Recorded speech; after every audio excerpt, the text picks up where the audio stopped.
The hull of the Usk's ardent measure groaned like a man who had been shot and was only now beginning to understand it. Commander Ceravus heard it the way she heard most things aboard a ship she'd spent 11 years on, with her spine, not her ears, a low harmonic complaint traveling up through the deck plates, through her boots, through the bones of her feet, up the column of her spine, to the base of her skull, where the body stored its most honest assessments of danger.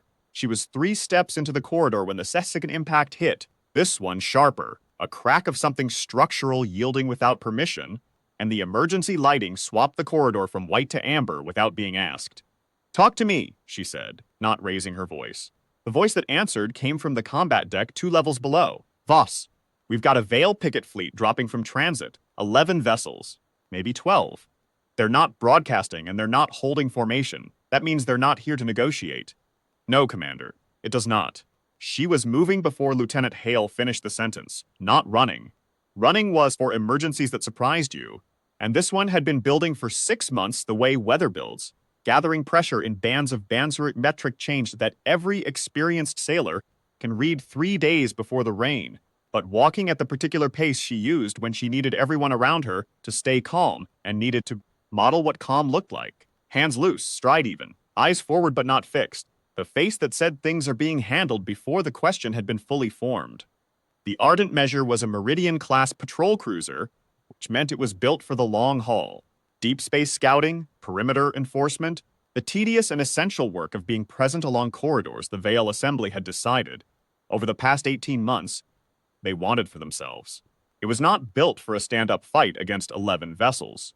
The Veil did not build anything smaller than a destroyer, and their destroyers made Meridian-class ships look like rowboats at a regatta, the kind of comparison that was easy to dismiss as hyperbole until you looked at the numbers and found that the numbers were, if anything, generous. Every metric that mattered, mass, firepower, shielding depth, crew complement, strategic positioning, resupply reach, ran in the same direction, the wrong direction. That was the situation. Sarah Voss had been in worse situations. She had been in situations where the math was so far past wrong that the only productive response was to stop doing math entirely and start doing something else. She had been a junior officer on the patrol ship Constance Alderney during the Corridor 7 incident 9 years ago, when a micro-asteroid cluster shredded their navigational array and the ship spent 6 days tumbling through the deep before a rescue team finally located the signal beacon they were broadcasting with a system that was only supposed to be used as a last resort. She had been the only officer on deck during the Prentice Station fire that killed 4 of her crew and left her with the scar on her left forearm, a diagonal white line 3 centimeters running from just below the wrist that she still traced sometimes unconsciously when she was working through something difficult, the way some people press a bruise to feel its edges. None of those things were the same as this, but the part of her that had survived those things, the specific, disciplined, unsentimental part that had learned to sit inside an impossible situation and wait without flinching for the thing it couldn't yet see, that part was already awake and working. The combat deck was loud with the focused noise of people working hard and not panicking. She approved of this immediately and completely. She took her station at the center console, ran her eyes across the tactical overlay with the particular efficiency of someone who had been reading tactical overlays for 20 years and knew which numbers to look at first.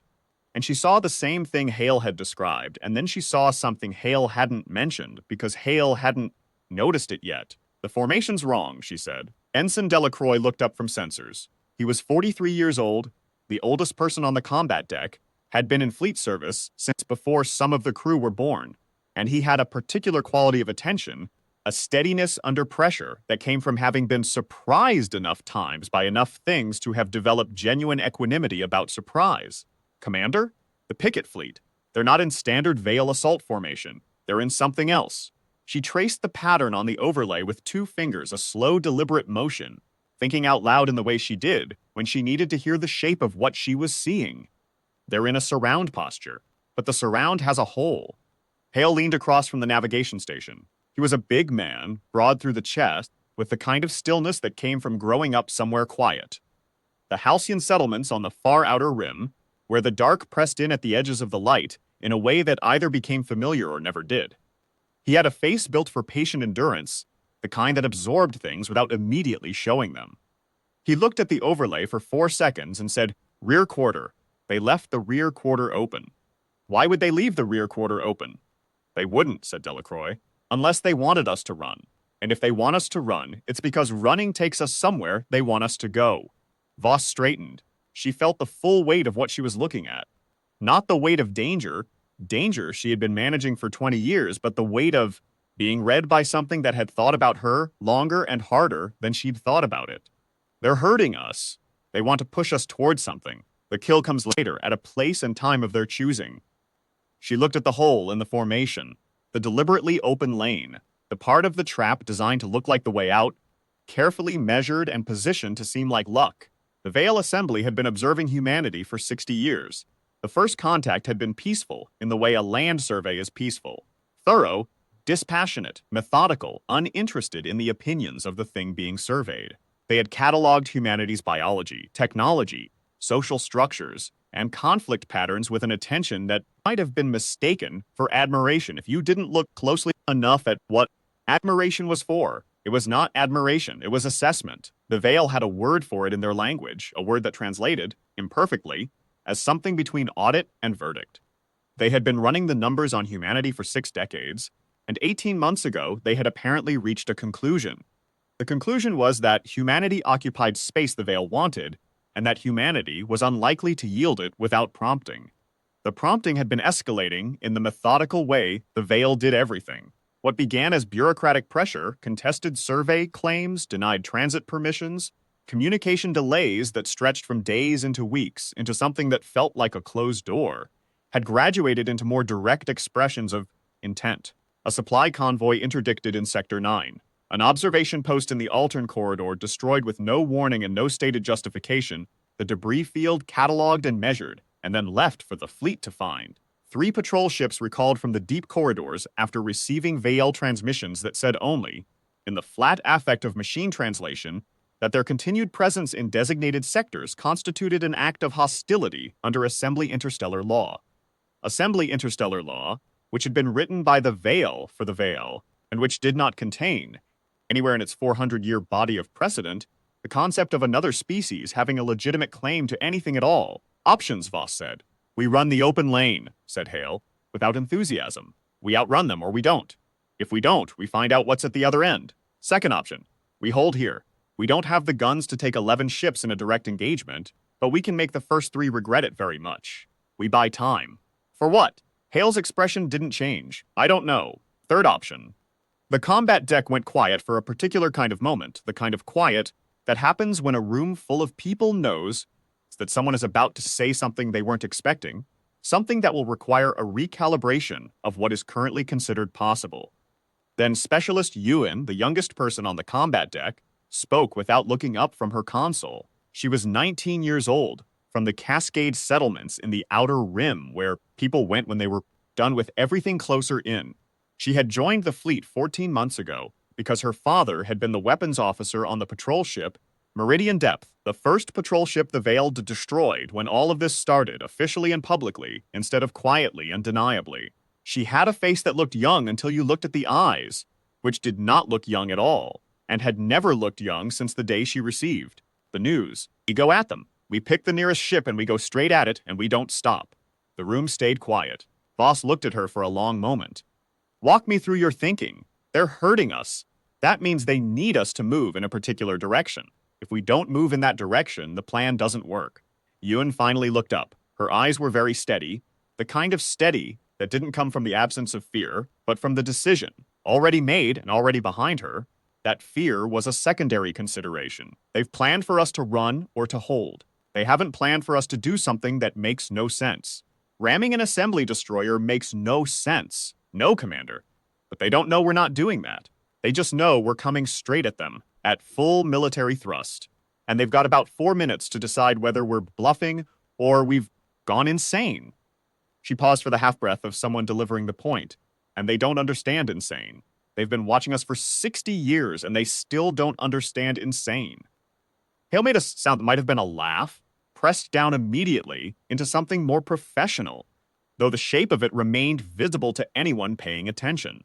Voss looked at the tactical overlay for a long time. The Vale formation was a trap. The open lane was a leash. The holding option was a slow death. Not today, not this specific engagement, but eventually, because no one was coming to reinforce a patrol cruiser in a contested sector with 11 assembly destroyers between it and everything else. You could hold your position brilliantly, and it still ended the same way. Brilliance had nothing to do with it. She thought about Yuan's father. She had looked up his record months ago. When Yuan's transfer request came through, she always looked up the files, always wanted to understand who she was accepting responsibility for before she accepted it. The Meridian Depth, caught in what was being called the Sector 14 incident. They had held position. They had followed protocol. They had made all the reasonable decisions a ship made when facing superior force. Stay calm, avoid escalation. Don't do anything that could be misread as aggression. Trust that diplomacy would resolve the larger situation. The Veil had destroyed the ship anyway. Yuan, she said, how long have you been running this scenario in your head? About 2 weeks, Commander. Since you saw the fleet movements. Yes, Commander. And you waited to say anything. I didn't know how to make it sound like more than just a bad idea dressed up as strategy. A pause. It felt like the thing you do when nothing else is available. I didn't know if that qualified as useful. It's the most useful thing anyone has said in this room today, Voss said. She looked at the overlay one last time, then she closed it. The decision was already made, and looking at the numbers again wouldn't change what the numbers said. And what the numbers said was wrong anyway. Numbers had been wrong before. Numbers had been wrong on the Constance Alderney, spinning in the dark with no navigation array and 43 people who had not yet decided to give up. Numbers had been wrong at Prentice Station when the fire suppression system failed and 4 people didn't come home. The numbers were a tool and the tool had its limits. Sound battle stations. Helm, plot an intercept course for the lead vessel. The big one, the flagship, right down their throat. Weapons, charge everything. Everything, even the systems that aren't rated for this range. Make it look real because it is real. She picked up the ship-wide channel. She thought for one moment about what to say, and then she said the true thing, because the crew had earned the true thing. All hands. This is Commander Voss. We are going to do something inadvisable. I want everyone at their stations, strapped in, and performing their jobs as well as they have ever performed them in their lives. That is all. She closed the channel. Hale looked at her. The big quiet man from the place where the dark pressed in. You know they might not blink. Then we find out what they want with whatever's at the end of that open lane. She settled into her command chair, felt the familiar worn indent of 11 years of sitting here, the exact shape of her own weight pressed into machinery, the body's slow record of all the hours, and we find out if Yuan's right about insane. The Arden measure turned. The Veil vessel designated in fleet records as Assembly Flagship Convergence Undivided was, by any reasonable measure, magnificent. 1.2 kilometers of dark composite hull, swept into the angular geometry that the Veil favored throughout their architecture, their technology, the entire built aesthetic of their civilization. Every surface angled to deflect, to redirect, nothing wasted, nothing exposed to unnecessary risk. The command module at its crown was a faceted sphere 300 meters across, its surface covered in the bioluminescent tracery of the Veil's sensor arrays, which pulsed with faint amber light in the slow rhythm of passive monitoring. Inside it, in a chamber calibrated to the precise environmental tolerances of Veil physiology, temperature, pressure, the specific spectral qualities of illumination their visual systems had evolved to process most efficiently.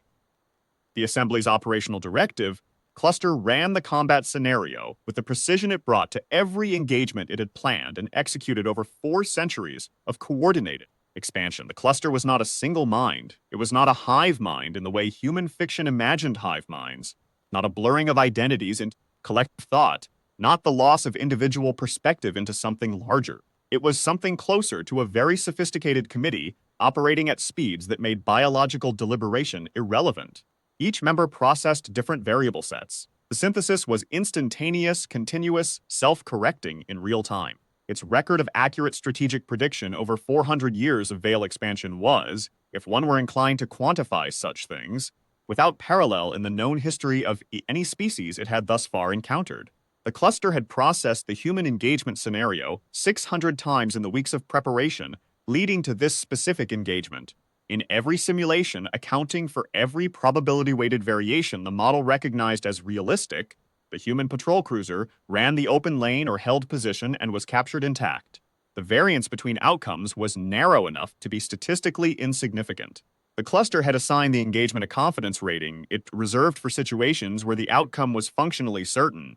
a category it used sparingly and had not had occasion to revise in the last 8 years. The human ship turned. The processing cycle skipped.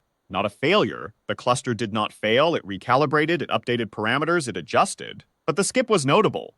A fractional interruption in the continuous flow of processing. Something that would not have registered as meaningful in any single cycle, but registered meaningfully across 5 cycles because it kept happening. The recalibration encountered resistance. The new variable did not fit cleanly into the existing framework. The human ship had pivoted on its own axis in a maneuver that, given its thrust parameters and structural specifications, should have required considerably more time and considerably more warning. It did neither. It simply pivoted, the way a person pivots when they have decided to fight rather than retreat, without the measured pause between decision and action that any rational actor would insert, without the calculation preceding commitment, without the breath between the thought and the act. The cluster ran a reassessment. The human vessel was now on a direct intercept course with convergence undivided, not an evasion course, not a holding maneuver, not any of the tactical patterns the simulation had generated for this scenario. At current velocity delta, the human vessel would reach weapons effective range in 4 minutes and physical contact range in 9. The cluster ran the probability tree. The human vessel could not destroy convergence undivided. This was a mathematical certainty of the highest order. The disparity in shielding, architecture, armament density, hull integrity, and crew complement made any other outcome statistically negligible to the point of irrelevance. The human vessel could damage convergence undivided. Depending on what the humans chose to fire and when they chose to fire it, that damage could range from negligible to significant. The damage could potentially compromise secondary systems, could force repairs that would take days or weeks, could kill crew members and disrupt command functions. But convergence undivided would survive the engagement. The human vessel would not. The cluster cross-referenced this against the observed behavioral parameters of human commanders, as recorded across 60 years of observation. It found a problem. Humans did not, as a rule, execute suicidal attacks against superior forces without a reason. The cluster had 60 years of observation data on human decision-making patterns across thousands of recorded confrontations at every scale, from personal conflict to fleet engagement. Humans calculated odds. Humans sought advantage. Humans, when confronted with overwhelming force and no reasonable path to victory, withdrew or surrendered, unless the calculus shifted in one of several specific configurations. The cluster identified those configurations with practiced efficiency: revenge motivation, protection of other humans whose survival was valued above the commander's own, desperation without exit, or the edge case that had always required additional weighting because it fit no clean category, because every attempt to model it precisely had left residual unexplained variance, something the cluster's translation apparatus rendered inadequately as conviction. The human commander might have a reason. The cluster ran the scenario faster, reweighting variables in rapid succession. What did the human commander know that might make this attack rational? What information's asymmetry was in play? What did the human ship carry, or know, or contain that made its destruction preferable to its capture? Were there classified materials aboard whose compromise was judged catastrophic? Had the human commander received intelligence about the destination of the open lane that changed the fundamental calculus of running? Were there lives at the destination of the open lane whose loss the commander was willing to die to prevent? The cluster did not know. It had assigned negligible probability to this scenario. It had not modeled for this scenario. It had 600 simulations, all of which had produced one of 2 outcomes. And this was neither of those outcomes, and the cluster did not have a prepared response for the thing that was currently happening. 3 minutes to weapons range. The formation had been designed for a ship that fled or held. A ship that charged required a different response entirely. The formation would need to split, to redirect thrust vectors, to close the open lane before the human could reverse course and use it as an escape route. The split would take approximately 90 seconds to execute safely and correctly. Executing it unsafely would risk collision between 3 of the outer vessels, all of which were flagged as mission critical to the subsequent phases of the corrective expansion operation. The safety protocols were not flexible on this point. The confidence rating for the engagement, which had stood at its highest category, dropped 3 intervals in the span of 2 processing cycles, then a 4th interval. The drop was unprecedented in the recent operational record, 2 minutes 40 seconds. The cluster made a decision. It broadcast on the universal hailing frequency established during initial contact 60, years ago and maintained through all subsequent communications. The translation was approximate but functional. The Veil had been refining their human language models for 6 decades and had achieved a level of fluency that exceeded what many human linguists could match with the Veil. Equivalence. Human Cecil, cease your current approach. You will be destroyed. The hailing frequency crackled on the combat deck. The translation came through clean and flat the way the Veil always communicated. No inflection, no texture, no quality that sounded like something a breathing creature had said to another breathing creature. Information transferred from one point to another as efficiently as physics allowed. The voice was technically human, generated from a model trained on thousands of hours of fleet communication recordings, but it had the quality of something assembled from component parts, rather than something that had ever actually come from a mouth, and everyone on the combat deck recognized it immediately for what it was. Human vessel, cease your current approach. You will be destroyed. Specialist Yoon started laughing. It wasn't hysterical, and it wasn't nervous, and it wasn't the laugh of someone who had lost their grip on reality under pressure. It was the specific, genuine, slightly incredulous laughter of a 19-year-old who had correctly predicted something against very long odds and was watching that prediction materialize in real time in front of her eyes. She pressed her hand over her mouth after 2 seconds and got herself under control. But the laughter had done what laughter does in enclosed spaces under pressure. It spread. Hale made that suppressed sound again, the almost law that he kept professional with obvious effort. Even Delacroix, who was constitutionally the most serious person on the ship, and had served in 4 separate engagements without making a sound that could be construed as inappropriate, made a noise that wasn't a laugh, but was so clearly adjacent to one that the distinction was academic. Voss didn't laugh, not because she didn't feel it. There was something under the weight of the moment that wanted to be laughter, but because someone in the room had to not laugh, and that someone was her. She hit the transmit key on her panel and said, in a voice pitched for calm, and nothing else, we're aware. Continue approach. Then she closed the channel. The combat deck had the quality of held breath, the kind of stillness that happens when a room full of people are all running the same calculation simultaneously and all arriving at the same answer, and the answer is that nothing about the next 2 minutes is guaranteed to work out the way you want it to. They were afraid. It would have been insane not to be afraid. 11 Veil destroyers was a level of overwhelming force that the hindbrain did not need a briefing on. The hindbrain had an opinion on the matter, and the opinion was fear. But the fear was behind the work, not in front of it. They were at their stations. They were doing their jobs. The fear was the thing that told you the stakes were real. It wasn't the thing that told you what to do. Weapons? Target their flagship's drive section. Specifically, she paused. I want them to see us targeting their drive section specifically. The weapons officer, Chen, looked at her with the expression of someone trying to map an order onto tactical frameworks they had been trained in, and finding that the mapping was not coming through clearly. Commander, if we were bluffing, we would target their weapons arrays. If we were genuinely suicidal and intended to ram, we would target their command module to maximize damage before impact. Targeting their drive section means we want to stop them from moving away from us. She watched the overlay, the slow incremental ripple of 11 ships beginning to reconsider their positions. We want them to wonder why we want to stop them from running away. Hale said, quietly, from navigation, not quite to her, but in her direction. Commander, that is genuinely vicious. That is information operations, Lieutenant. Chen, target the drive section. Make the targeting lock visible on every frequency they are monitoring. Chen did it.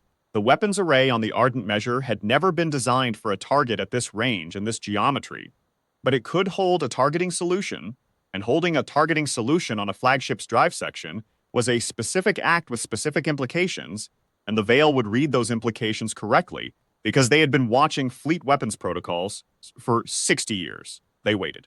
1 minute. The Veil formation was still moving, but differently now. Slower. The large split maneuver that had been initiating, the reorientation of the outer vessels to close the open lane and create a new encirclement, had paused mid-execution and been replaced by something more hesitant. Small corrections. Incremental adjustments that accomplished nothing tactically, but were clearly something. Were clearly the physical expression of a calculation in progress. 40 seconds. 20 seconds. The hailing frequency crackled again. Human vessel commander, you are requested to cease approach and enter communication dialogue.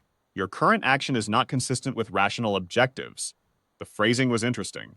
Voss noticed it immediately, filed it, turned it over while her hands rested easy on the console and her face remained professionally neutral, not suicidal, not aggression, not even a threat exactly, just not consistent with rational objectives.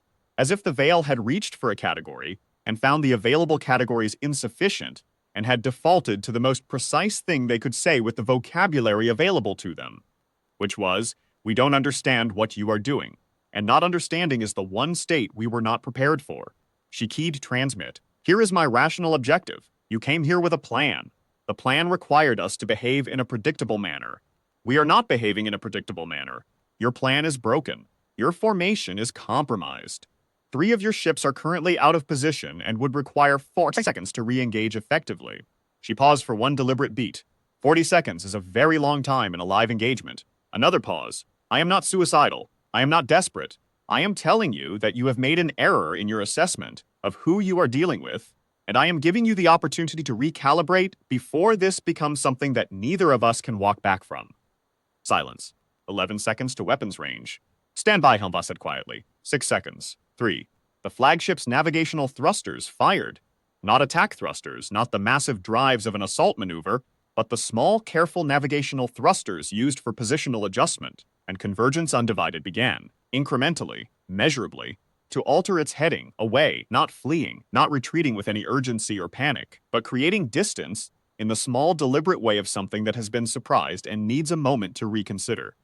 "Helm, hold position, do not advance, do not retreat." Voss let out the breath she had been holding since she sat down in this chair 40 minutes ago, though she would not have admitted to holding it. "Let them think." The combat deck was very quiet. Then Ewens said very softly, almost to herself, "The way you say something you need to say out loud, even if no one else is meant to hear it, Dad. We gave them something they couldn't plan for. Nobody responded. Nobody needed to. Some things didn't need a response." What followed was 6 hours of the most demanding negotiations Sarah Voss had ever been asked to conduct in a small conference room off the combat deck, alone except for the communications panel and a cup of coffee that had gone cold without her noticing. Around hour 2, the Veil had not expected any of this. Not the charge, not the standoff, and not this conversation. The plan had been straightforward. Herd the patrol cruiser, capture the crew intact, extract intelligence about fleet disposition in the contested sectors, use that intelligence to plan the next phase of the corrective expansion. The plan had worked 18 times before against 18 different human vessels across 14 months of operations. The data was robust. The confidence was calibrated and justified. The ardent measure was not supposed to turn around and charge. The simulation had not generated this outcome. The model had not assigned it meaningful probability. The plan had a gap in it that the plan did not know was a gap. This was the admission that came through the negotiations, slowly, in pieces, assembled over 6 hours of back and forth with the flat precision of a system correcting an error it had not previously known it contained. Our models assigned insufficient probability weighting to the behavioral variable your crew demonstrated. This constitutes a parameter revision event of the first order. We are revising. Voss let the interpreter render it and said, "You mean you didn't think we'd do it?" "Correct. You've been studying us for 60 years. How do you still not think we'd do it? We observe what is most probable. What you did was improbable." So was getting off the plains of Africa with rocks and fire. She leaned back in her chair. The headache behind her left eye had arrived around hour 4 and was making itself comfortable. "Let me ask you something. In 60 years of observation in all your models, in all your probability weighting, did you ever put a number on what we would do if you backed us into a corner with no good options? A real corner. No exit, no cavalry, just the situation as it is?" The pause this time was very long. She waited it out. "We assigned the category," the voice said finally, "to the situation class. We assigned insufficient probability to the extreme expressions within that category. That is the thing about us," Voss said. "The extreme expressions are more common than your data suggests, because your data is from the median. The average human in average circumstances will take the safe option. But put us in an impossible situation, give us no good choices, take away the exits, back us against something with no clear path through, and watch what happens in the tails of the distribution. That is where we live. We have always lived there. The cave with no exit, the winter with no food, the sea with no visible shore, the plains with the dark pressing in from every direction, and the fire the only thing between us and everything that wanted us dead." She looked at the communications panel. "We are shaped by situations where the math said no, and we did it anyway. The math not working is almost familiar to us. It is almost home. It is the condition under which we became what we are. Silence. The quality of the silence was different this time, not just processing. Something she didn't have a word for yet. Your behavioral parameters require revision, they do. And then they will need revising again, because as soon as you have a model for what we will do something the model does not cover. That is not stubbornness, or it is not only stubbornness. It is what adaptation looks like when the environment keeps changing faster than any plan does. The debrief at Fleet Command took 3 days. Fleet Admiral Mbeki listened to the full mission record with the stillness of a man who had seen a great deal and was in the process of deciding what it meant. He was 61 years old, had been in fleet service for 4 decades, and had the weathered patience of someone who had spent those 4 decades being responsible for things beyond his control, which was everything. When the record ended, he sat with it. The formation analysis, you spotted that yourself. Yes, Admiral. How long did you have it before you decided what to do? About 40 seconds. He nodded slowly. And the targeting of the drive section. On the fly, it felt right. Information operations on the fly in the middle of a contact engagement with 11 Veil destroyers. He studied her for a moment. Voss, walk me through the moment you decided to turn around. She had been asked this question twice already, by the debrief team and by the psychological evaluation officer, and she had the same trouble with it each time. I didn't decide, she said. I heard Ewan's reasoning, and the reasoning was correct, and so the decision was already made. The moment I understood the situation correctly, there was only one move. The deciding had already happened before I was aware of it. She paused. That probably sounds like I'm overstating it. No, Mbeki said. It sounds like you understand something that most command officers spend their careers trying to articulate and never quite do. He leaned forward. The Veil have better ships, better sensors, better strategic depth. They've been doing this for 400 years and we've been doing it for 60. In almost every quantifiable metric, they outperform us by margins that should make the outcome of this engagement a foregone conclusion. He looked at her steadily. What did you figure out on that combat deck that they haven't figured out in 400 years of expansion? Voss was quiet for a moment. She traced the scar on her forearm without fully noticing. They think warfare is a calculation problem. Variables in, model runs, probable outcome identified, plan executed. They're very good at it. Better than we are in almost every technical aspect. But a calculation problem has an answer. She looked up. And the answer doesn't change because you pushed back hard enough. The Veil don't know what to do with an opponent who decides the answer doesn't matter. Who looks at the answer and says, we're doing something else. We cared, Mbeki said. You cared. You didn't want to die. No, but I cared more about not dying wrong. About not dying according to a script someone else wrote. And the whole crew felt it. I didn't decide to turn around and then explain it to them. Ewan figured it out 2 weeks before the engagement and was waiting for the right moment. Hale ran the formation analysis in 4 seconds without being asked. Chen put the targeting lock exactly where it needed to be and understood why. Immediately, even though it was a new move, she thought about how to say the next part. They've been watching us for 60 years. They have data on what we do, but data is about what already happened. They are always slightly behind because we are not consistent enough to fully predict. The variability is not a flaw in human behavior. It is the whole thing. 60 million years of evolution in environments that kept changing faster than any plan did. Write it up properly, Mbeki said. Deliked paper. I want it on the desk of every senior command officer in the fleet. Admiral, I'm a patrol cruiser commander. You are now, he said. The doctrine paper was titled Behavioral Asymmetry as Strategic Resource. Lessons from the Ardent Measure Engagement. Its key finding, stripped of the careful academic language that had accumulated around it through review. The Veil model human behavior from historical observation data. Human behavior under extreme pressure routinely deviates from historical patterns in ways the Veil models cannot predict. This deviation, not human military capability, not human numbers, not human technology, is humanity's primary asymmetric advantage in this conflict. Recommended operational shift. Stop trying to out-calculate them. Start doing things that don't calculate. The fleet's strategists had complicated feelings about this recommendation.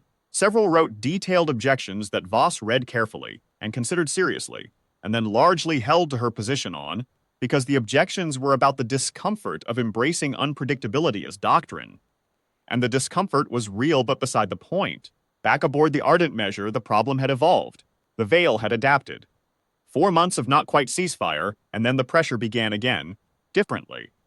Supply lines interrupted with bureaucratic precision. Survey ships destroyed in sectors that had been considered safe. Communication relays going dark in patterns that looked random until they didn't. "They've run the new models," Hale said one evening.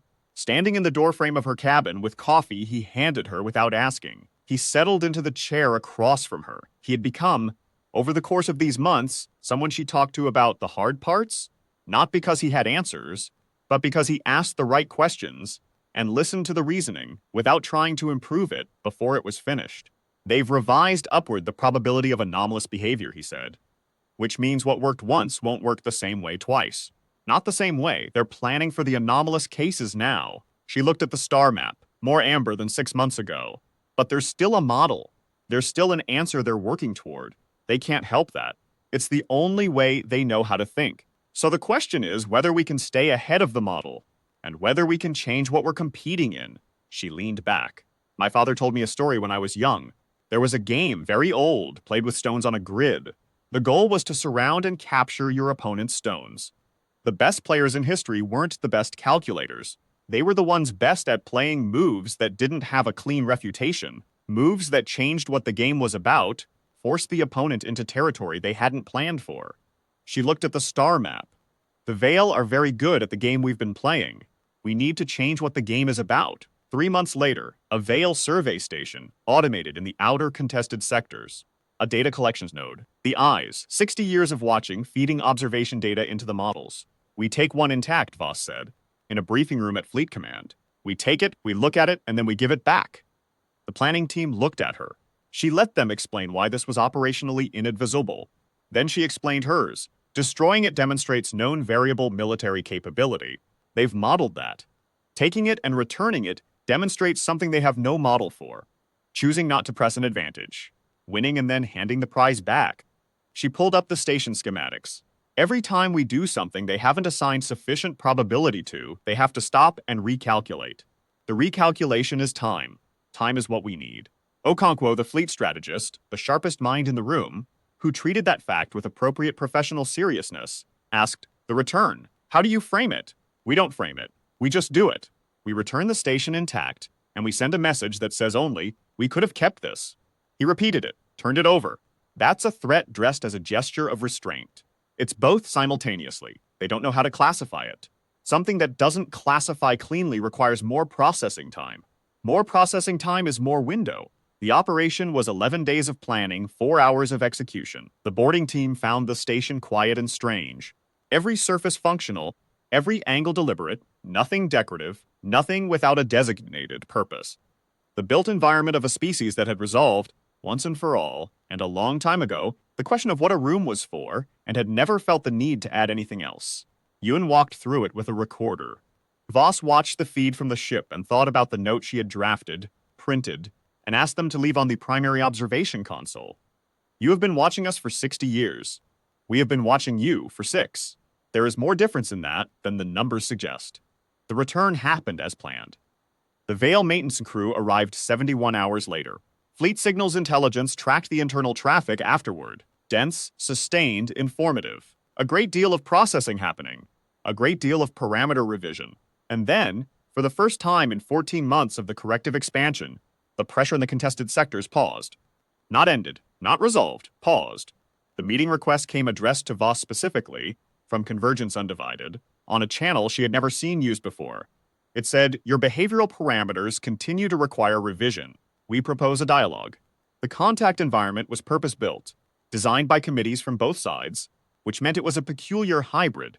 Veil angular precision softened by the things Voss had negotiated into the room, chief among them a small plant in a clay pot.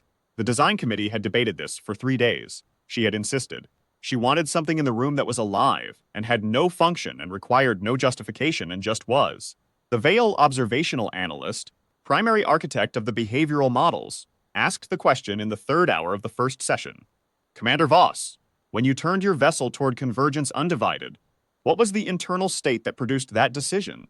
"Fear," she said. "Not of dying specifically, of dying wrong, of being herded and caught and processed according to a plan that someone else had written for me." She looked at the analyst. The Veil's equivalent of a face, the surfaces that performed the social functions faces performed, The systems that managed attention and signaled engagement was directed at her with an attention she had learned to read over the months of preparation for this meeting. Have you ever been afraid? The diplomatic interface began to intercede. The analyst stopped it with a small gesture. The veil experience states analogous to your concept. We experience the prospect of incomplete information as aversive. We experience loss of predictive capacity as disorienting. So when I did something your models hadn't assigned probability to, it was disorienting. Yes. That is interesting, Voss said, because that is the same thing. In different bodies, with different biology, through different mechanisms entirely, but the same thing at the level of what it means. She leaned forward slightly. What you experienced as a breakdown in your models, I experienced as a moment of clarity. The moment I understood the situation correctly, I knew what I needed to do, and what I needed to do was not what your models predicted. She paused. We are more similar than 60 years of observation found. The action was not rational, the analyst said carefully, and yet it produced a superior outcome. The cluster does not have a resolution for this. I know, Voss said. That's not a problem. That's information. The gap between what should work and what actually works, that's where we live. We've been closing that gap for 200,000 years. It's not comfortable living there, but it's ours. She looked at the clay pot. The plant in it was small and entirely indifferent to the weight of what was being decided in this room. If you want to understand humans, start there, at the edge of what the models predict. That's when you see us clearly. The analyst was still for a long moment. The action was not rational, it said again, and yet it produced a superior outcome. The cluster does not have a resolution for this. Maybe that's the resolution, Voss said, that those two things can both be true. The Ardent Accord was signed 14 months later. Not a peace. Both sides were clear about that. A framework. 60 days of dialogue before any military action in contested sectors. A structure for continuing to talk. Small, specific, imperfect, and real. Voss represented the human delegation. The analyst represented the veil. The clay pot was in the room, with its third plant. The first had died. The second had outgrown its pot. The third was growing steadily in a pot that was itself larger than the original. The analyst looked at it at the start of every session. Always for a long moment, in the 9th session unprompted. The plant, it grew. Yes, Voss said. You tend it. I asked the station systems to. Why? She thought about the true answer. Because living things that are tended grow. Living things that aren't, don't. Most important things work the same way. The analyst was quiet then. This is not in the model. No, Voss agreed. The contextual witness said. Very precisely, it should be. Yes, Voss said. It should. After the signing, alone in the room, Voss sat for a while and looked at the plant. It had grown well. It had no context for any of this. It just grew toward the light, made use of what it was given, continued in the way that living things continue without needing to understand why. That is the whole answer, she thought. Not in the doctrine papers. Not in the probability theory or the strategic frameworks. Just that. Keep growing toward the light. Make use of what you are given. Keep going without needing to know exactly why. She picked up the pot. She was going to need a bigger pot. She always would. And that was fine. The Ardent Measure returned to patrol duty the week after the signing. The same corridors it had been running for 11 years. The same distances. The same deep space silence, immense and patient, and entirely indifferent to everything that moved through it. Ewan stayed. 20 years old, commended twice, turned down 2 transfers. When Voss asked her why, this is where things happen. That was answer enough. Voss sat in her command chair in the amber light and watched the sectors she was responsible for and thought about variables that didn't fit the model and waited to see what came next. Whatever came next, they would find the move. They always found the move. Not because they were clever enough or strong enough, not because the numbers eventually worked in their favor, because they were human enough to keep trying after the numbers stopped working, because that was the thing 60 years of observation had not fully caught, the thing 400 years of expansion had not previously encountered, the thing every model and every weighted probability and every simulation had not managed to contain. You could study them for 6 decades. Build the most sophisticated behavioral prediction system in 4 centuries of stellar history, and you would still, at the moment of maximum pressure, at the edge of everything your model had assigned probability to, find them doing something inadvisable and meaning it. Standing there in the space where the math ran out, with that specific expression. Not triumph, not the clean relief of things going according to plan, just the stubborn, strange, irreducible look of a species that had always lived in the gap between what should work and what they did anyway, that had always found the next move in the space after the model ended. that had climbed down from the trees with rocks and fire and an absolute refusal to accept that this was as far as they were going. That had looked at 11 Veil destroyers bearing down and done the one thing for. Centuries of strategic calculation could not compute, turned around, charged, meant it, and the stars kept their distances. The Ardent Measure moved through the deep silence between things, carrying its crew forward. There would always be a next. That had always been the whole point. The first joint working session between Fleet Tactical Analysts and the Veil Observational Team happened 3 weeks after the initial dialogue, conducted in the same neutral station, at a table that had been extended to accommodate 8 people from each side. Voss was not there for most of it. She was back aboard the Ardent Measure, running patrol routes, doing the work that did not involve sitting in rooms and negotiating. Okonkwo ran the human side, the analysts ran the Veil side. The reports that came back were strange in ways that took Voss a while to parse. The Veil analysts were meticulous and exhaustive, and brought to the sessions a quality of attention that the human team found both impressive and slightly unsettling. They had data. They had 60 years of data, compiled and indexed and cross-referenced in ways that made the fleet's own records look like rough notes.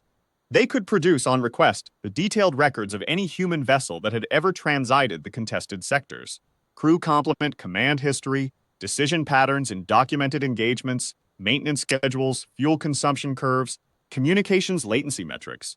They had been watching and they had been thorough, but there were gaps. The gaps were not in the data. The data was nearly complete. The gaps were in what the Veil had done with the data, what they had chosen to weight, to model, to treat as signal versus noise. They had, systematically and rationally, and with complete professional diligence, filtered out the anomalous events. The things that didn't fit the emerging model had been categorized as outliers, assigned low probability weights, set aside. This was standard practice in any modeling methodology. You weighted toward the central tendency. You didn't build your predictions around the tails. The problem was that the tails were where the humans kept being. Okonkwo reported this to Voss in a comm session that ran 40 minutes longer than scheduled. He had the quality of someone who had understood something that was going to require him to rethink a considerable amount of prior work, and who was doing that rethinking in real time while trying to explain the conclusion simultaneously.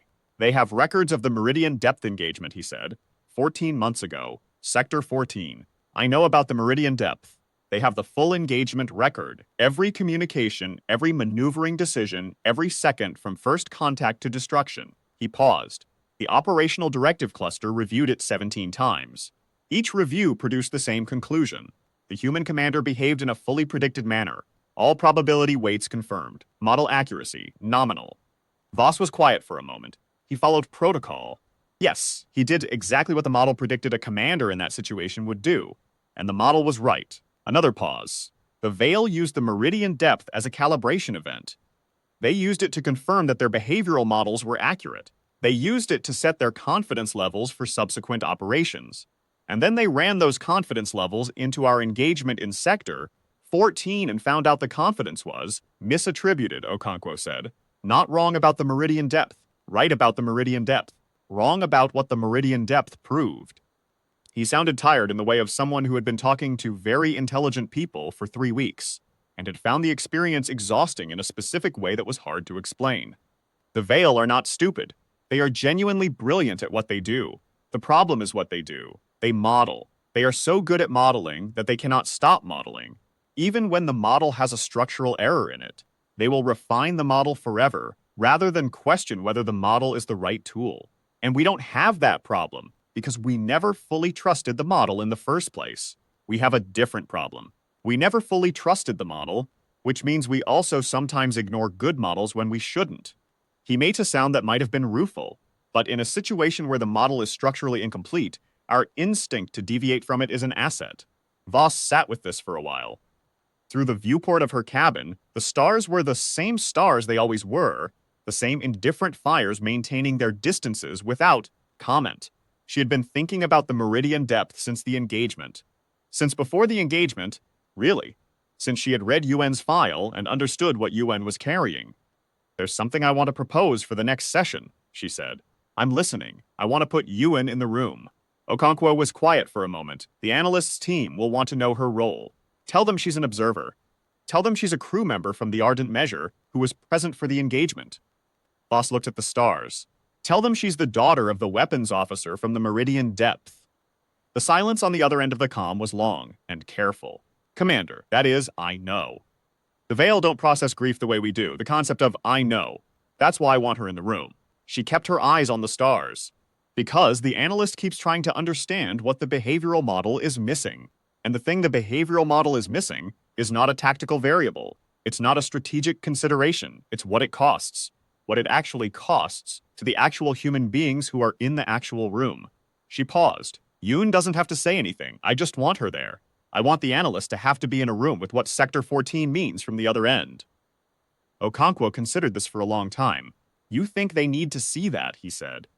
I think they've been watching us from a distance for 60 years, and they've categorized everything they saw. I think they need to see one specific thing from close enough that it can't be categorized, just observed. She paused. And I think Yoon might want the chance to be in that room. I think she might want the analyst to have to look at her. She called Yoon an hour later. The conversation was short. She explained what she was proposing. She said Yuen did not have to do it, that it was entirely voluntary, that there was no obligation and no expectation. She said she thought it might matter, and she wanted Yuen to have the choice. Yuen was quiet for a long time after Voss stopped talking, long enough that Voss was beginning to think about how to fill the silence.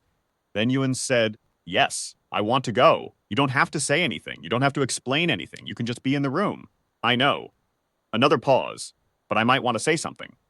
"Then say it," Voss said. "Whatever it is." The session where Yoon was present was the fourth dialogue. She sat at the far end of the human table beside Okonkwo in the chair that had been empty in previous sessions. She wore her fleet duty uniform. She had her service insignia. She looked exactly like what she was, a young crew member from a patrol cruiser, present as an observer. The analyst noted her immediately.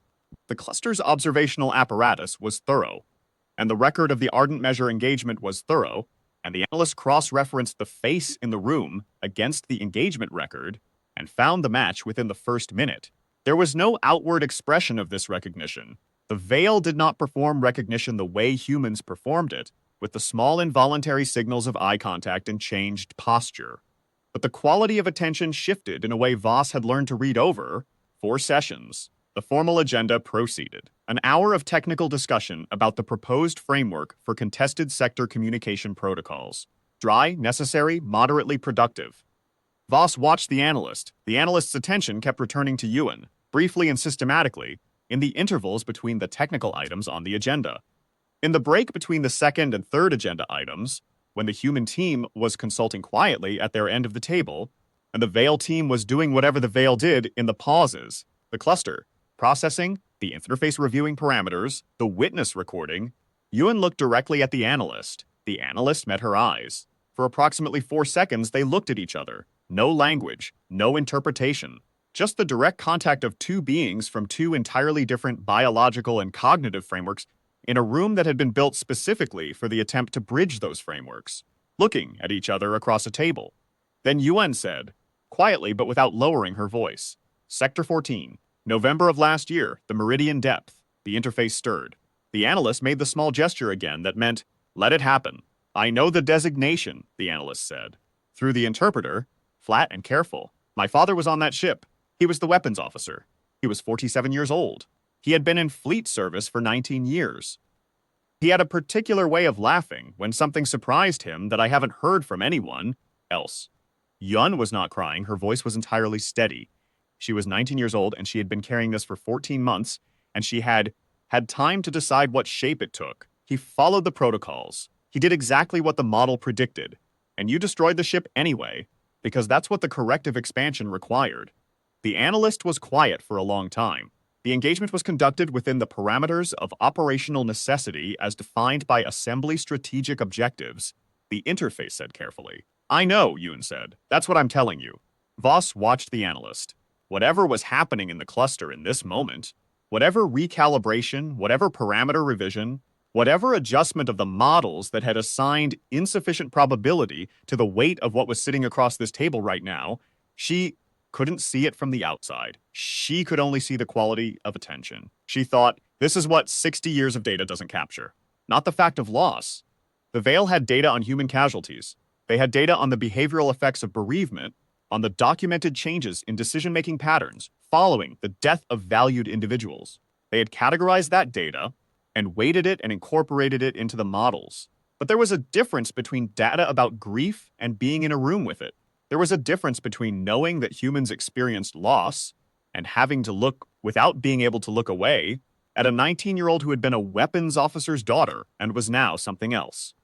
The session continued. The technical agenda proceeded. But something had shifted in the room, in the quality of the space between the two delegations, in the way the analyst answered questions after that moment, not differently in content, but differently in something less measurable, in the quality of attention, in the length of the pauses before responding. After the session, walking back to the shuttle bay, Ewan walked beside Voss in silence for a long time. Was it okay? Voss asked. Did it do what you needed it to do? Ewan thought about it. I don't know, she said honestly. I don't know what I needed. She paused. I needed them to see me. I needed to not just be a data point. She looked down the corridor. I think they saw me. I think so too, Voss said. They walked. My dad, Ewan said after a while. He would have done what you did. He would have turned around. He didn't have the framework for it. He hadn't run the scenario. He did what the training said to do. She stopped walking. That's the thing that's hard. It wasn't the wrong thing to do with what he knew. It was the wrong outcome. Yes, Voss said. That's exactly right. Ewan was quiet for another moment. I want to run the scenario for every crew in the fleet. Voss looked at her. Not just the engagement record, Ewan said. The thinking. The framework. Why it worked. What the gap was in the Veil model and how we found it. She looked back at Voss. I want to teach it. I want to make sure no one else's crew goes into a corner and does the expected thing because they didn't know there was another option. Voss considered this. That is, she said carefully, a considerably better use of your career than staying on a patrol cruiser. I know, Ewan said, but I need to finish this first. Finish what? Ewan looked toward the viewport, toward the stars beyond it. Whatever this is. Whatever comes next. She paused. This is where things happen. The months between the fourth session and the signing of the Ardent Accord were not peaceful. No one had claimed they would be peaceful. The contested sectors remained contested. The amber on the star maps did not clear. There were 2 incidents. An unmanned survey drone destroyed in Sector 8, in circumstances that were technically ambiguous and diplomatically significant, and a navigational marker in the outer corridor that was relocated 6 light minutes in the wrong direction without notification, which was either a clerical error or a calculated provocation, and the answer depended on who you asked and when you asked them. Both incidents were managed. That was the new thing. Not resolved, managed. Placed within the framework of 60 days of dialogue, examined through the channels that now existed, handled with the slow difficulty of 2 entities trying to communicate across a gap that was genuinely large.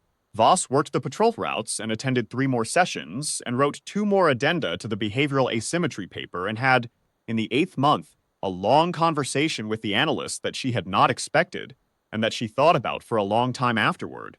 It was in the margins of a session, after the formal agenda was complete, and the 2 delegations were organizing materials before departing. Most of the room had cleared. Voss was reviewing her notes.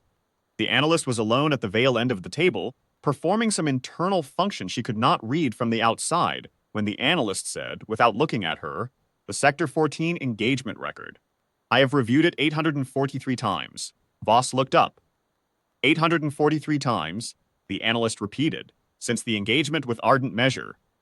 I have reviewed the Meridian Depth Engagement record 843 times, attempting to identify the parameter in the model that was incorrectly weighted. A pause. I have not found it. What does that tell you? That the error is not in the data is correct. The analyst was still. The error is in the relationship between the data and the model, in the structure of the model itself, in what the model was designed to find. Another pause longer. The cluster models for what is most probable. It weights toward what is likely to happen. It has always done this. It has always been correct to do this. It has produced 400 years of accurate prediction and successful expansion. The methodology is sound. The analyst turned to look at her directly. But the most probable thing and the most important thing are not the same thing. And building a model only around the most probable thing means the model is, by design, blind to the things that are most important when they are also least probable. Voss set down her notes. That is, she said carefully, a very significant thing to say. I am aware. Because if the model is structurally blind to low probability, high consequence events, then there, are 400 years of decisions made without accounting for low-probability, high-consequence events, the analyst said. Yes, I am aware. Another long pause. This is a parameter revision event of an order we do not have a category for. What happens when the cluster encounters something it doesn't have a category for? The analyst was quiet for a moment. We build a new one, it said. Eventually, it is slow. It requires significant processing and considerable internal disagreement. A pause that felt different from the preceding pauses, weighted with something Voss couldn't fully name. It is uncomfortable. Yes, Voss said. I expect it is. They sat in the partial emptied room for a while, on opposite sides of the table, with the clay pot between them and the stars beyond the viewport, and the weight of 843 reviews of a record that contained a kind of error that 400 years of methodology had not previously needed to account for. The plant, the analyst said, when you said that living things that are tended grow and that most important things work the same way. A pause. I have been thinking about that. I have too, Voss said. What are you tending? Thought about it. Honestly, mostly the same things everyone tends. The people I'm responsible for, the work we're all trying to do. She paused. This, whatever this is, she gestured slightly at the room, at the table, at the space between them and everything it contained. This needs tending too. It'll die if no one tends it. Yes, the analyst said. I believe that is correct. The signing ceremony was brief and functional, which was appropriate. The room was the same contact station room, with the same hybrid quality, veil angular precision, and the human things that served no function, chief among them the clay pot. Now in its third iteration, the current plant growing steadily in a pot that was larger than any that had preceded it. The analyst looked at it for a long moment at the start of the ceremony, then looked at Voss. Voss looked back. Nothing was said. Sometimes nothing needed to be. The documents were signed. The framework was real. The work was ahead of them. After the formal parts were complete, and the delegations had retired to their respective areas to transmit the texts back to their commands, Voss stayed in the room alone for the usual while. The contextual witness was the last to leave the veil side of the room, and at the door it paused and turned back, which it had never done before. Commander Voss, it said, through the interpreter. Measured and precise. Yes. You told the analyst that you needed living things in deliberative spaces because they reminded you that things required tending, that nothing continued on its own without care. Yes, the veil had been expanding for 400 years without tending anything we did not intend to acquire. A pause. I believe the record of the past 14 months suggests this was an error. Voss was quiet. I will make a note of it in the permanent record, the witness said. That the error was identified at this time and in this place, and that the occasion of its identification involved a human commander, a clay pot, and a plant that required tending. That seems accurate, Voss said. Yes, the witness said. It does. It left. The door closed. The room was quiet. Voss sat alone with the plant for a while. Then she picked up the pot, heavier than it had been. Always heavier, always growing, and carried it out with her. The patrol rotation that followed the signing was the longest Voss had run in 11 years. 14 weeks, deep into the outer corridors, along routes that had been designated amber for so long that amber had come to feel like their natural color. The ardent measure ran them with the same methodical thoroughness it had always applied. Sensor sweeps every 6 hours, navigational updates on the hour. The quiet, rhythmic work of a ship that had been doing this long enough to have developed its own institutional memory of the corridors it covered. The amber was still amber. The ardent accord was not a treaty that turned amber to blue overnight. It was a framework. It was the beginning of a longer conversation that would take years, and probably longer, that would require the patient work of people sitting in rooms across a gap that was not closing quickly, making small incremental progress towards something that might eventually look like resolution. Voss had made her peace with this. She was not, by temperament, someone who needed resolution. She could sit inside a problem and work on it without requiring the problem to end. 11 years of patrol duty had given her that, if nothing else, the specific discipline of sustained attention, of keeping going with full engagement when the outcome was not near and not clear. The crew had settled into the new normal with the adaptability that crews developed when they had been through something together and come out the other side. There was in the rhythms of the ship a quality that had not been there before the engagement, not confidence exactly, or not only confidence, something more specific. The quality of people who had been in a situation where the rules ran out and had found that they were still capable of functioning after the rules ran out, that the thing they were under the rules was sufficient. that they did not require the rules to tell them who they were. Delacroix, the oldest person on the deck, said it plainly one evening in the mess hall when the conversation happened to turn to the engagement. The way it did sometimes, casually, in the way that significant things become part of the background texture of a crew's shared experience. "We found out what we're made of," he said. "Not the fleet, not the doctrine, us specifically, what we reach for when there's nothing left to reach for." He shrugged. "Turns out it's enough." Nobody argued with this. It was enough. Hale was quieter than usual on the long patrol, which was saying something because Hale had never been loud. He spent time, in the off shifts, writing something on his personal tablet that he didn't mention and that Voss didn't ask about. She had learned, over years of working closely with people in enclosed spaces, that the things people worked through privately were theirs to work through privately. But she noticed. She noticed most things. One evening, near the end of the 6th week, he knocked on her cabin door and handed her 3 handwritten pages, old-fashioned paper from the ship's supply stores, covered in his careful, clear handwriting. "You don't have to read it now," he said. "Or at all." She read it that night. It was not a strategic analysis, and it was not a personal narrative. It was something harder to categorize, a meditation, almost, on the specific question of what you did when the expected behavior was also the wrong behavior, on the moment when the system you trusted and the situation you were in stopped pointing in the same direction, and you had to find something beyond the system. He had written it carefully and without sentimentality, and he had concluded, in the last paragraph, with a thought Voss found herself returning to over the following weeks. "The difficulty is not in abandoning a plan that isn't working. The difficulty is in trusting that what you find on the other side of the plan is real, that you are real without the plan, that there is something there. There is." She kept the 3 pages. She put them in the broken-spined notebook with the coffee rings. The second joint working session between the fleet and the Vale observational team happened 6 weeks after Voss returned from the patrol, rotation in the same neutral station, with a slightly different configuration of personnel. The analyst was present. 2 additional Vale observers who had not attended previous sessions were present, introduced as specialists in what the interpreter rendered as long-horizon strategic modeling. Okonkwo brought 2 of his own analysts. Voss attended as an observer, which was something she had not done in previous sessions and which felt different from all angles. The observer's particular relationship to a room, present but not directing, watching the thing happen. The agenda was technical and specific and genuinely interesting. A proposed framework for advanced notification of survey operations in contested sectors, designed to prevent the kind of ambiguous incidents that had arisen during the 14 months of dialogue. Small, concrete, actionable, the kind of work that needed to happen alongside the larger philosophical exchange. The rebar inside the building. But in the second hour, one of the new Vale observers, the Long Horizon modeling specialist, asked a question that was not on the agenda.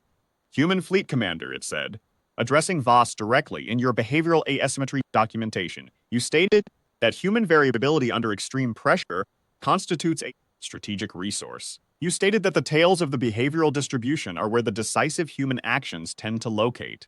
A pause. Is this a property that can be trained for? Can it be cultivated? Can human commanders be taught to deviate in productive ways? The room was quiet in a particular way. Voss considered the question carefully before answering.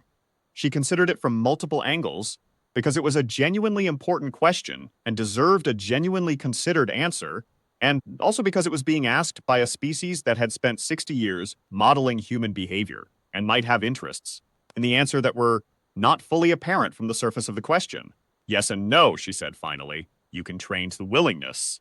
You can give people the framework for recognizing when the expected behavior is wrong, when the model has a structural gap, when the plan doesn't fit the situation. You can help people trust themselves to function after the plan runs out."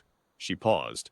"But you can't manufacture the thing that happens when someone genuinely means it, when they turn around and charge, and they are not performing the charge or calculating the charge or executing the charge as a tactical maneuver, when they are just doing it because it is the only real thing available to do, and they are real, and the moment is real." "The distinction is meaningful," the observer said. "The distinction is the whole point," Voss said. "You can learn the framework. You cannot learn the genuine article.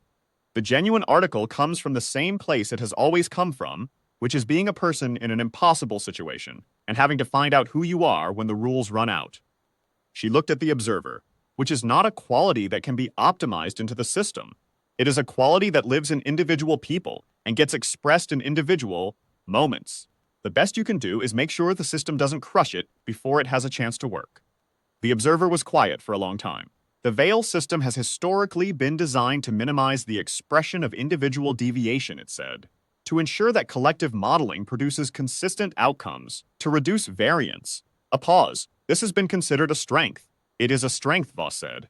In stable conditions, in predictable environments, in situations that fit the model. It is a different thing when the model is incomplete. She kept her voice even, not wanting to make this into an indictment that it wasn't. It was an observation. The model is always incomplete. That's not a criticism. Models are always incomplete. That's what models are. The question is what you do when the incompleteness matters. The observer was quiet. The analyst was quiet. Okonkwo was quiet in the way of someone who was paying very close attention.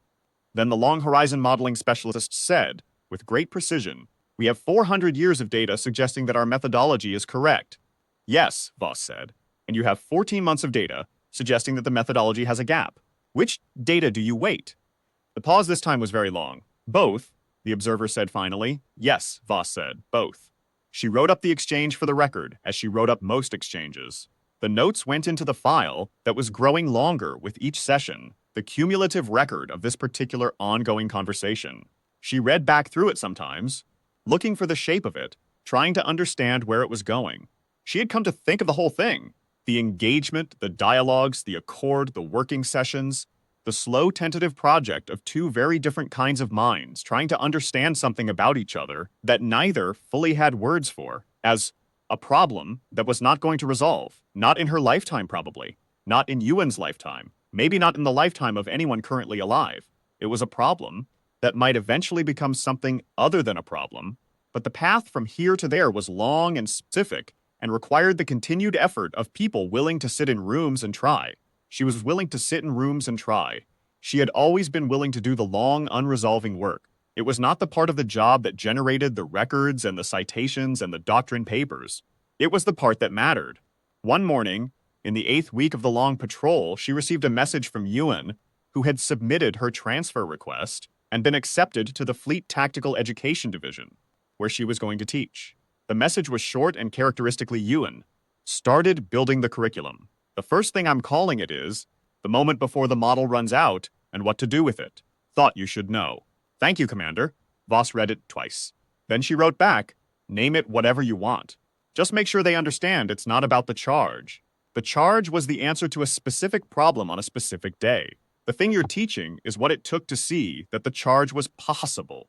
That's the thing they need. She sent it and went back to work. Outside the viewport, the stars held their distances. They always did. The deep space silence that had been there before any of this started, and would be there after all of it ended, patient and enormous and containing, in its vast indifference, everything that had ever happened in the spaces between its fires. The ardent measure moved through it. The crew worked and slept, and ate and argued about small things and laughed about smaller things. And Hale checked his instruments twice, and Delacroix ran his sensor sweeps with the thoroughness of 40 years of professional habit. And somewhere in the ship, the new specialists who had come aboard, because they wanted to be where things happened, were learning the specific rhythms of a ship that had done the inadvisable thing and come out the other side, and was still, without drama or ceremony, doing the work. And Voss sat in her command chair in the amber light and thought about the gap between the answer the math gave and the answer they had found instead, and thought about the model and the thing that lived outside the model, and thought about the long, slow work ahead, and thought about the plant in the bigger pot that was growing steadily in a room in a neutral station somewhere behind them, and about how she was going to need a bigger pot, and how that was fine, and how that had always been fine. There is a thing that happens, it happens to people who have been through something impossible and come out the other side intact. Not the thing that the stories say happens, not the triumph, not the resolution, not the moment when the music swells and the numbers finally work out, and the universe acknowledges in some dramatic way that the effort was worth the cost. That does not happen. What happens instead is quieter and stranger and more sustaining. The thing that happens is that you find out you were there, that you were present for it, that you did not go away in the middle of the impossible thing, did not retreat into a smaller version of yourself, did not let the weight of the situation reduce you to just the fear and the calculation and the animal need to survive. You were there, thinking your own thoughts, making your own choices, being in whatever imperfect and incomplete way genuinely yourself. And that knowledge, once you have it, does not leave. Voss had known this before the engagement. She had known it from the Constance Alderney spinning in the dark. She had known it from the fire at Prentice Station.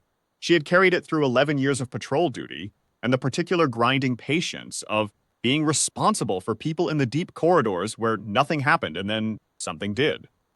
But the engagement had given her something new, not the knowledge that she could function, she had known that.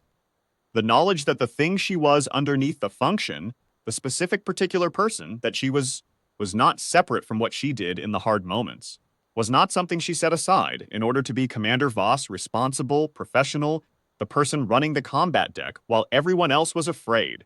It was the same thing. The commander and the person were the same thing. The decision and the self were the same thing. And the proof was Yuen, who had sat with the scenario for 2 weeks and waited for the moment, and Hale with his suppressed sound that wasn't a laugh, and Chen who understood a targeting lock that hadn't existed in any training manual, and Delacroix, who made a noise adjacent to laughter in a moment when nothing was supposed to be funny. They were all there, all present, all genuinely, specifically themselves, in the moment when being specifically themselves was the only thing that could have worked. The Veil would study this. They were already studying it. They would run the models and revise the parameters and assign new probability weights to the parts of the distribution they had previously discounted. They would build better models.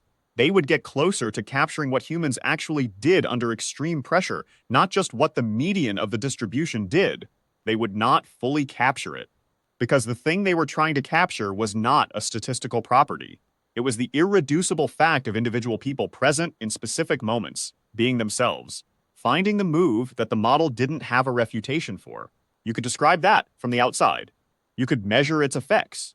You could assign it a label, behavioral asymmetry, deviation from predicted parameters, anomalous outcome. You could study it for 400 years or 6 decades or any length of time you chose, and you would accumulate a great deal of accurate data about what it looked like from a distance. But you would not, from a distance, understand what it was. What it was humans, just humans, in their caves and their fires and their impossible winters and their seas, with no visible shore and their combat decks lit amber with 11 destroyers bearing down, finding the next move in the space after the model ran out. Still here, still going, always going to need a bigger pot.